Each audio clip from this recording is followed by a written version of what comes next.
and welcome back. American Classic Episode 7 review, a perfect blend of heart and theater. American Classic Episode 7 title We Happy Few is something rare, an episode that makes you laugh out loud and tear up all within 30 minutes. And honestly, it's as close as perfect as this show has ever been. This episode strips everything down to its core. After blowing up his deal with Connor Boyle, Richard loses the financial safety net that was funding his elaborate version of our town. The fancy sets, the props, the extras, all gone.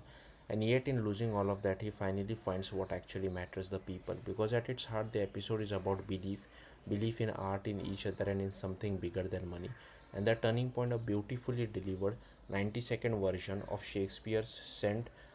Crispin's Day speech. It's theatrical, it's emotional, and does exactly what great theatre is supposed to do. It moves people, not just the cast, but even Richard's father, Linus. It's such a clever moment because this is a show about making a show, and it uses theatre itself to spark real change. That's the magic of American classic. Milesburg has always been a town that leans into the dramatic, but here we see just how much performing has already changed this character. Relationships have evolved, personal struggles have surfaced, and the people are slowly becoming more honest with themselves. So when everything falls apart financially, something surprising happens. No one leaves. Nadia, who once seemed the least likely ally, becomes the face of his creative rebellion. She walks away from Boyle and fully commits to Richard's vision. And one by one, the rest of the cast follows, not for money but for meaning. Even Richard begins to recognize the loyalty around him, especially for people like Hugo and Polly. But the emotional core of the episode belongs to Kristen. Her return to the stage as Mrs. Webb is nothing short of powerful. She is vulnerable, fragile, and completely exposed. That's exactly what makes it so moving. When she delivers her line, you can feel the weight behind him. A mother, fear, uncertainty, and love all come pouring out. It's not just acting, it's catharsis. And Richard's direction to her, try less. It's such a simple line, but it captures the essence of the episode. This isn't about perfection, it's about truth.